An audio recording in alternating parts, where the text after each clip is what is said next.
welcome back to the podcast here, Peak Performance. This is a surreal moment for me because our guest today, Chris Diaz, is a brand new agent. Normally, I don't have brand new agents, but Chris Diaz, what did you do your last month, your first full month? First full month, I finished at 32,000 issued premium. 32,000 first full month. So super excited to talk to you because we have a lot of new agents, that are going through exactly what you went through a month ago. First dial day, getting ready to have their first dial day. Remember that? And yeah, you're going to be real relatable for them. But first of all, dude, how you doing? I'm doing amazing, man. Thank you so much for having me here. It's an honor and privilege to be on this podcast. Peak performance is something that I really resonate with. And I was just waiting for that time to come, and I didn't expect it to come this early, but it's all thanks to you. Yeah. Wouldn't be here without you. Well, dude, and it's all the work. A lot of times people highlight mentors and things, but really if you didn't show up and put the work in, bro, and just pound the phones, it wouldn't happen. So it's 100% you, dude. So first of all, dude, just tell us a little bit about what you were doing before you found life insurance. Yeah, for sure. So my story is still developing, right? I'm still writing this story. I've been through a various amount of different industries. I've worked at a lot of different jobs. I've had my own business as a solopreneur. Mm-hmm. I've done marketing, high ticket sales, consulting, coaching. I'm a board certified life and success coach, if you didn't know that. No, I didn't know I'm also a master of neurolinguistic programming, and I'm actually a certified hypnotist as well. Dang. So hopefully I don't get hypnotized on the call here. I haven't really been practicing, but I do have those tools in my tool belt whenever I need to use them. Yeah. So I've tried a lot of different things. You know, Yeah. my main passion has been psychology and really understanding human behavior and using that to develop peak performance. And so that's why I excelled in many different roles, but I always felt kind of lost because I didn't find my purpose or my passion or that thing that I was looking for. So the last job that I had was actually working for Patrick Bet-David. As a solopreneur, I was running my own business and I made some bad decisions. I didn't have the character established within myself to sustain the business. And I was very prideful, I was very egotistic, and I was very stubborn, and I felt like I had all the answers. And so life quickly humbled me, and at that point, I went to one of my previous business mentors who got called into ministry, and he became a pastor, and I reached out to him. I said, I feel lost, I'm in debt, I don't know what to do with my life, I'm having some sort of identity crisis, and I need some real wisdom, some real advice. I'm very careful with whose advice that I take, because I want them to, number one, have the same faith as me, and number two, have the best interest in mind, and number three, they have to be in a position that I would want to be in the future, right? So I reached out to him, and he said, listen, this is what I'm going to tell you. And he said, everything that you built was in your own image, and God wants to destroy that image so he can build you and conform it to his. And I was like, so what does that even mean? And he said, you have to go work for another person. And after being a solopreneur for 4 years and running my own business and building my Instagram profile and marketing myself as an entrepreneur, again, it was another jab to the ego. And so I was so attached into that identity, and I knew that I had to let go and surrender that. And so I said, okay, I have nothing else to lose. I have to start from scratch. And it was a humbling experience. So he actually told me to go work for Patrick Bet-David. And so I was like, man, I don't want to work for this guy. This guy's tough. He challenges. He takes no BS. I'm not going to be able to persuade or manipulate this guy into getting what I want. And so that's exactly what I needed. I needed to be under the leadership of somebody like Patrick Bet-David. So I actually applied, ended up working for the company. I got in there for a consulting role. It was not PHP. It was not life insurance. I never even knew about the industry, to be honest with you. And I got in, and I just knew I was going to be a consultant. Now, I was doing, online marketing consulting for the past 4 years. So I'm like, okay, I'm familiar with high-ticket sales. I should be good at this, and if not, I'll learn how to do it. And so I got into that position, and in less than 6 months, I actually broke sales record in the company for the fastest-growing consultant on the team. And so he flew me out to Vegas. And that's where I got a taste of life insurance, because I was at the annual convention and they had 15,000 agents. The energy was insane. Everybody was loving America, entrepreneurship, sales. And I'm like, wow, what is this? I like this energy. I like this environment. I like this culture. So the seeds were planted in for insurance, but I never wanted to be an agent. Yeah. You know, because we have that stereotype and that label, and it's not attractive. You're salesy. You're trying to recruit me into your business, something of that nature, right? And I hope you guys don't mind my dog. Yeah, we got his dog. He's a blessing here, and he's just exploring the new room. He's feeling out the energy, and so.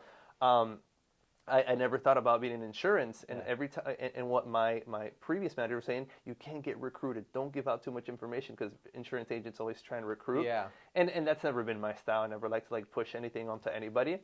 But I was part of that, and then I saw the opportunity of having the camaraderie, having the culture, having the team, helping out each other. I really like that concept. So after about 7 months of working with Patrick Bet-David inside of the company, I started to put up numbers. I started growing the leaderboard. And in sales, it's all about, you know, earning your respect, earning your position, right? Nothing is given. You got to earn everything out there. And which is why I love this job so much, this profession, because it's all paid based on your on personal performance, right? I don't want to be depending on anybody. I want to be dependent on myself to, you know, generate the income that I want to make. And Patrick made a shift in the company. So legally, he was making people stay at the office for a certain amount of, like a 9 to 5, like 8 hours a minimum, but we were 1099s. And so legally you can't do that. So he had to transition into W-2, which, you know, was, we'd get benefits, health insurance, life insurance, and we'd have a salary, and we'd become an employee. That left a bad taste in my mouth, because I said, I don't want any cap. I don't want to be tied down to one location, and I definitely don't want to, you know, be a part of a corporation. I want financial freedom, I want flexibility, and I want high income opportunities with infinite potential. And so it came around that time, December, going into the new year. It makes you think, it makes you reflect, it makes you look back at the last 12 months and make you, look at next year. What do I want to do? What do I want to be? What's the vision? Where do I want to go? And I just knew that Patrick really was looking for loyalty. He was looking for longevity. He was looking for something long-term to build valuetainment, which I believe wholeheartedly in the mission and in the vision of what they're accomplishing there. It just wasn't a fit for me with where I wanted to take my life, my vision, and my goals. And so I had to make a decision there. Do I stick here knowing that I'm not going to be here the next 10 years, or do I just get out now and really align myself with what I truly want to have? And so I had a crucial conversation with my manager there, in which they had told me I was going to be the next manager leader in the company. But I said, listen, I'm super appreciative about the opportunity, everything that I've learned, the networking, the skills, the opportunity, but it's just not the right opportunity for me. And, you know, if you guys are not willing to compensate me additional, then I'm just going to have to cut it here, because it's a business decision. I love you guys. I love the culture. I love the company. I love the people here. But this is about business. And they said, hey, this is just what it is. You take it or you leave it. And I'm like, well, I'm going to have to leave. And thank you guys so much for the opportunity. And we left in incredible terms. And I'm super grateful for Patrick, you know, the leadership team there, and everything that I took out of there, because it's definitely helped me develop into the person that I am today, and got me into this industry, which, you know, was where Patrick originally started, where he built all of his wealth, where he had all of his success. Started in life insurance, and so success leaves clues, right?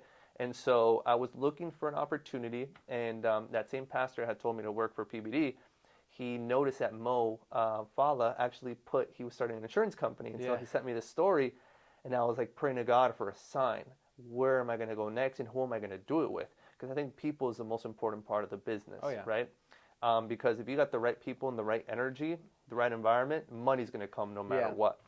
And so I got on a call with Mo, and I was praying for the right person to come. And I said, hey, listen, this is what I'm looking for. This is what I want to be a part of. What are your values, principles? What's the vision? Where are we going? What are we doing? And he checked all the boxes for me. And so instantly I knew that was a decision that I had to make, because I knew exactly what I was looking for. And so, you know, what you focus on, you find. And thank God he brought it to me, and that's why we're here. Yeah, dude, that's so awesome, bro. Yeah, and your story of your first week is crazy, because you got your license. You got your national producer number on a Saturday, right? Yeah. And then you told Mo. Mo's like, hey, bro, you have to fly to Chicago tomorrow to come to this lock-in. Yeah. And you're like, yeah, all right, cool, yeah, I'll book a flight. So I was actually, I was devastated because I didn't think I was going to be able to be a part of the lock-in. Yeah. He had told me, hey, bro, we're going to do this whole lock-in thing. I had no idea what a lock-in was or what was going on. Yeah. I just like, once I commit to something, get me there. I want to be in the room. Yeah. And he was like, we're doing this Chicago lock-in thing, but you're not going to be able to make it because it's going to take too long, this and that. So Saturday, I find out I get the NPN, and he was flying on Sunday. And I'm like, hey, I just got the NPN. Is it still too late to go? He's like, book your flight. And I was like, okay. I didn't even know where I was staying. I didn't even know where Airbnb. I knew nothing. Yeah. I just knew I had to trust the process. Yeah. You know? And so I got the flight Sunday. Sunday, I fly into Indiana or Chicago, and we get to Indiana. And then we're like kind of touring Chicago. And I'm just like, well, okay, completely different city, new people, new beginnings. Let me have faith, trust the process, and surrender to the unknown because I know God is in control. And so he's like, oh, we're going to start Monday. And I was like, man, okay, let's freaking rock and roll. So Monday was officially my first day. And I don't know if I'll get too ahead of myself going into what Monday was like. No, go into it, yeah. So Monday comes around, and come into this office not knowing what to expect, but I just have a positive attitude. I'm humble, I'm coachable, I'm teachable, and I'm just ready to put in the work. So I meet Ryan, and Ryan's like, okay, have you gone, spend the next 2 hours, watch these videos and these modules. I go in there, and it's like an onboarding and really basic sales training. And I was like, okay, went through it, 2 hours go by. I go to Ryan's office, and I'm like, hey, Ryan, I finished. He's like, okay, perfect. Here are your leads. Go get on the phones. And I'm like, dang. It was quicker than what I expected. I was like, I have no idea what product I'm selling. I don't know what kind of insurance carriers. I don't know anything about this industry. I don't know anything about living benefits, death benefit, insurance. I don't even know how this works. I'm brand new. But again, I trusted the process. I trusted the people that I was with. I knew Ryan's character. I knew his intention was to help me, to support me, and to be there. And sometimes you got to be thrown into the fire because that's where you mold, and the pressure builds you into a diamond, right? And so in that process, I said, I made a decision. I'm going to stick to it. I'm going to commit to it. And I just started dialing the phone, and I started going through it. And what made it so easy is that Ryan gave me systems. He gave me scripts, and he gave me a process that you've closed millions of dollars with. So why am I going to second guess the process? Why am I going to second guess something that has already proven to work time and time again? So I put my excuses to the side. I started dialing. I got on the phones.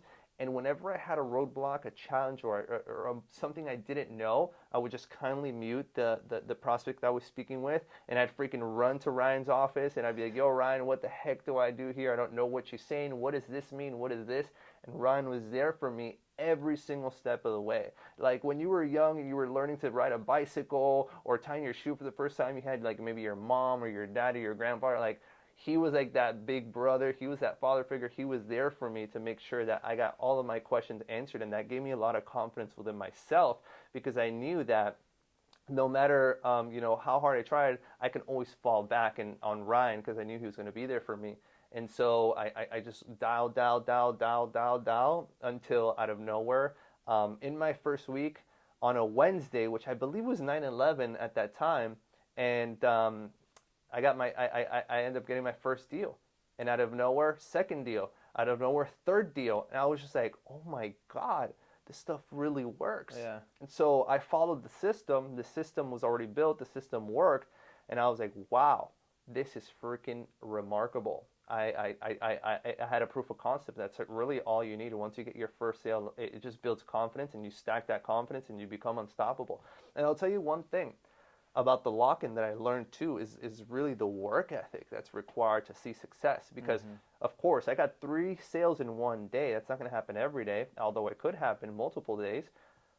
But it took a lot of work ethic. It took a lot of focus. It took a lot of discipline. It took a lot of getting into the right mindset going into this, knowing that it wasn't going to be easy, knowing that I was going to be rejected, knowing that people were going to hang up, knowing that people weren't going to pick up, knowing that there was a chance that I would fail because I'm starting something I've never done before.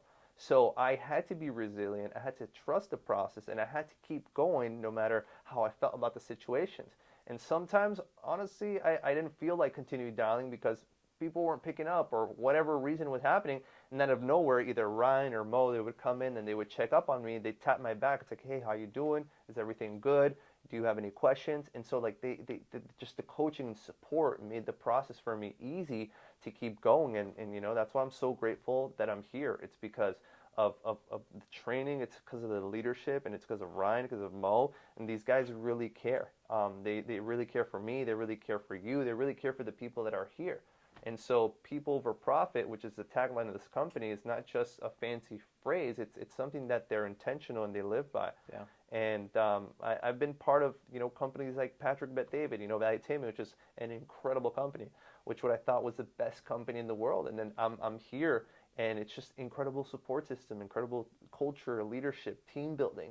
It's like you can be yourself. I found a home. I found people that care, that want to see me win, that I can grow long term with. And every time I meet other people, I find more people that are like me. I find more people that are like-minded. I find more people that also have big dreams, big goals, that are maybe in a situation right now where they're unhappy with, that it's not desirable for them. Like myself, I came in here in a situation where I wasn't happy with, but I found the people that I knew I wanted to build with, and since taking action on that, it's been very rewarding, and I know this is just the beginning. So I hope that was encouraging for someone out there that's on the fence on you know, maybe getting into this industry, or somebody that, you know, you want to get into sales and maybe you're looking for an opportunity. This is something that, you know, was heaven sent, and I'm so grateful that I found it. Yeah, dude, and you're like, the way that you came in, the speed that you picked everything up with, what was honestly incredible. And I think that's a testament a lot to like the focus that you had on just like you said, trusting the process, but putting the work in. Yeah. Right now, normally I like to have a lot more training with agents before they start dialing, but when we do these lock-ins, the entire focus is working. Like the focus isn't training, right? Because the magic of the lock-in is you see how much potential you have when you're focused and when you're 100% zeroed in and locked in on the work. Yeah. And that's exactly how you were. You showed up that day. I was like, hey, here, watch these videos. You watched them, gave you the script, just start dialing. And what did you do? You remember what you ended up finishing at for that week? For that week, I did 5,700 for that week. If it wasn't for being a part of the lock-in, I probably would have quit, because I wasn't established mentally, knowing what I was getting myself into. And after being in the lock-in and really realizing how lazy I was, how bad my work ethic was, and how undisciplined I was, that's when I realized that the whole time I was blaming other people for the lack of results that I wanted to have in my life. And dude, the day that you started, you had zero product knowledge training. Zero. None. I think negative. I don't even think we talked a little bit about mortgage protection on those videos, but there was no product knowledge. Yeah. Nothing. It was just like, all right, go out and sell, you know?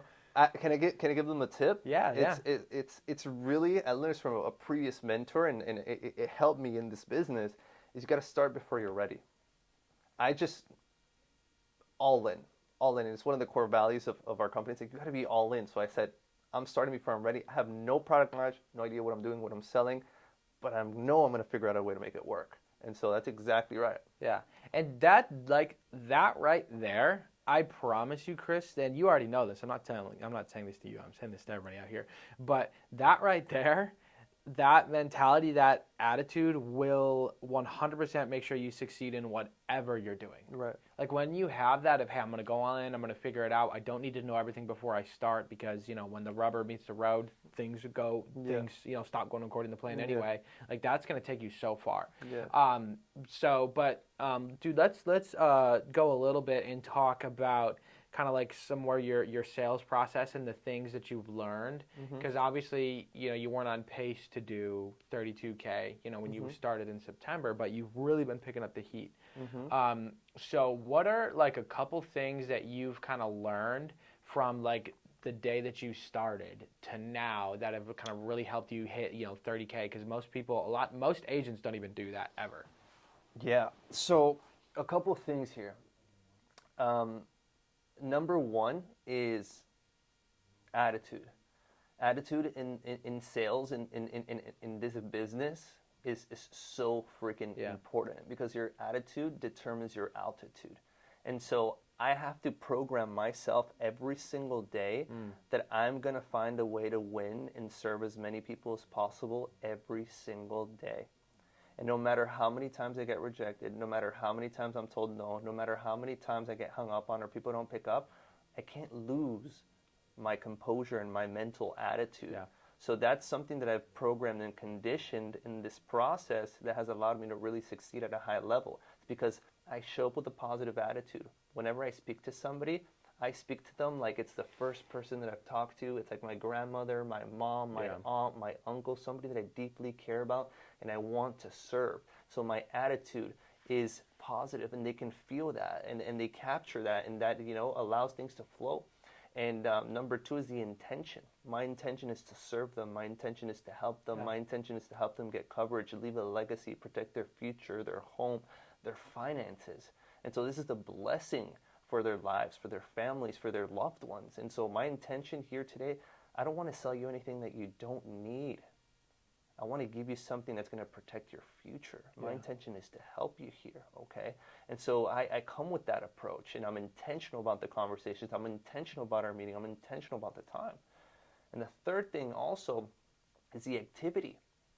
The activity needs to be high because the law of averages states that, you know, after speaking and talking to a certain amount of people, eventually, you know, you're going to hit those numbers, those targets that I set. Yeah. And so that's how I hit those targets. I just knew I had to run the activity up. I had to lock in. I had to get laser focused, cut off all distractions, and focus on what I have in front of me. Yeah. Which is, you know, the list of people and the families that I need to call and I need to protect and I need to serve. And it's my moral obligation and responsibility to help them. And so I take it personal. I tell all of the prospects that I work with, I said, listen, this is not just a job. This is an honor to be able to serve your family. If anything wants to happen to you guys, I'm going to be the first one you're going to call, and I'm going to be there for your family when you're no longer here. I want to make sure that they're taken care of. I want to make sure that everything goes smoothly as possible. And so this business is personal. This is not a job. This is a mission for me to help protect what you love the most. Does that make sense? Yeah. Yeah. And so they feel that energy. I'm authentic. I'm intentional. I don't try and squeeze money out of them. I don't try and sell them anything that they don't need. I'm here to serve. Yeah. And one of the biggest things that salespeople need to understand is that sales is a spiritual process. We're here to give. We're here to serve, and we're here to help. And if the product can add a value or change their life or protect their future, then it's our job to make sure they understand the value of that product and make sure that they're equipped with that. And so those are the three things that I've really been able to learn in this process and apply that's gotten me to write $32,000 in business. Yeah, dude, that's awesome. What would you say has been the biggest hurdle in like your sales process? You know, the biggest hurdle that you faced, and like how have you learned to overcome it? In the sales process? Yeah, and just in life In the insurance business? or the sales process in general, kind of. The biggest hurdle, really, this is so simple. I think that it's so easy a caveman can do it, right? We hear that from the Geico commercial. This is so easy a caveman can do it. So the biggest hurdle really it comes down to product knowledge, because there's certain things that the technical, the intricacies of like what kind of coverage or policy and what would happen. Yeah. But I got my boy Ryan Koske just one tap away on my favorites on my iPhone, and I just, Ryan Koske, yo, dude, I have no idea what's going on here, bro. And I get it solved. Like, that's really the hardest part. Yeah. There's really nothing difficult about this job at all. If you have the right character traits, the mindset, skills taught, and you got to have the intention to serve. Yeah. And dude, you're one of the most, I don't know if I would say one of the most, I might say the most positive person, you know, that I know. And it's literally infectious. Like, I'm sure the people watching can feel it, you know, and I'm sure that transfers to the client, dude. And there's so many agents that they have a bad day, they have a bad call, and they bring that in to the conversation with the client that they're on. And it hurts you so much, but dude, for you, like every time you call someone, like you said, bro, you're starting off, it's a genuine honor to help them and serve them. Like, I don't think I've ever heard a negative word come out of your mouth. You know, like, it's always just, what can you do better? How can you help people out? Let me ask you though, at what point in the sales process do you tell people that, like, hey, it's my mission to help you and serve you and be there for your family, you know, when you're not? Well, I like to establish that trust. early on the conversation Hmm. because I'm a complete stranger. They don't know what I look like. They don't know what I look like. You know what They I don't know mean? he's got this gorgeous beard or anything. I had to. That charisma that you have, bro, it falls onto me. Yeah. And so they don't know what I look like. They don't know anything about me. And there's so much, fraudulent activity, scams, Yeah. people just trying to take people's money. It's really a freaking mess out there. And so I understand where they're coming from. I understand why they're hesitant. I understand why their guards up. I understand why they're skeptical. And so whenever I feel that there's a lack of trust, then immediately I'm just, why am I going to go into a script Yeah. and just kind of run all over them and sound like a robot? No, we're in the people business. Hmm. People are empathetic. AI is powerful and it's a great tool to use, but you can't automate intimacy, Right. AI. So I need to make sure that we're connected. I need to make sure you understand me, I understand you, and I'm here to serve you. Yeah. And my mission is to X, Y, Z. And so do you see how I capture when there's a lack of trust there? I need to make sure that we establish the first base, which is trust. Yeah, dude, that's so perfect. Um, and if you could just give like, dude, and I think so many people are going to be helped by this, but just give like a new agent watching this call who, their first week didn't go like yours, where they Mm-hmm. didn't write 57, they didn't write 32K their first month, full month. Like, just give them a couple things that you wish you would have known or learned, before you had started. Yeah, for sure. So I did 5,600 in my first week, and the only reason why I did that is supposed to be because of my environment, was because of the people that I was surrounding myself with. As soon as I got back home to my current situation, my sales dropped, and I don't even think I did 1,500 bucks, right? So I think if you're a new agent, forget about the how, figure out the who. Who do you need to become? Who are you being in this moment, and are they congruent with who you want to be and where you want to go? Because it's you that's going to get you to that destination. So first you gotta get clear on the who. Number two is also who. So who you're surrounding yourself with, right? That environment plays a huge role. So if you're a new agent, if you're new to this business or this industry, you got to surround yourself with high performers. You got to be around top producers. You got to be around people that are hungry. You got to be around people that want to win. You got to be around people who have vision. They have a desire. You can just tell that they want to grow and they want to be the best that they can be, because you're going to eventually become like them. And one of the mistakes that a lot of people do is that they see somebody that's better, that's richer, that's faster, stronger, whatever, and they're intimidated by them, or they hate on them, or they're bitter by them. But drop the ego, let the pride aside, and be humble, be coachable, be teachable, ask questions, be a student. I came into this business having had success in other areas in the past, and I put that all behind me. I said, I'm a student here. I don't know anything about what I'm doing, and I'm just adopting what's called a Shoshin mentality. It's a Japanese proverb for beginner's mindset. So I'm a beginner. In the beginning, you're going to suck. You're going to fall. You're going to eat crap. You're going to get rejected. You're going to want to give up. And if you have a strong enough reason why you want to succeed, and you have a strong enough desire to be great and to build a legacy and to build a name for yourself, for your family, and change your situation in your life forever, then get around people that are going to uplift you, elevate you, inspire you, empower you, and get you to become the person that you need to be to get to where you want to go. And the future looks bright. And so you got to really make that decision. You got to take the responsibility. You got to, take ownership and, grab life by the reins and say, God, I'm not ready, but send me. And, once you make that decision to step up to the plate, then the world is going to be yours when you have incredible people around you that want to see you win. And so the first week, stick around winners.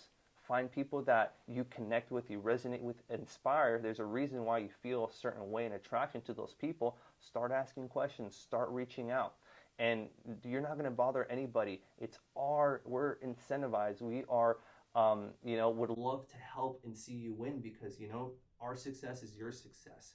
And so I want to be the best student possible because I know if I do well, Ryan's going to do well. And I'm always looking to, constantly improve because I know that Ryan's going to be happy if I'm doing well because we're a team here and a rising tide rises all ships. And so, don't get isolated. Don't be by yourself. Don't think you're not good enough. Don't think that you're not fit for this, or you're not ready, or you're not going to succeed. Just get around people that want to see you win, and that energy is going to be, set onto you, and you're going to elevate, you're going to rise, and you're going to recreate yourself, and you're going to walk into the best years of your life. Yeah. Dude, that was awesome. I have literally nothing to add.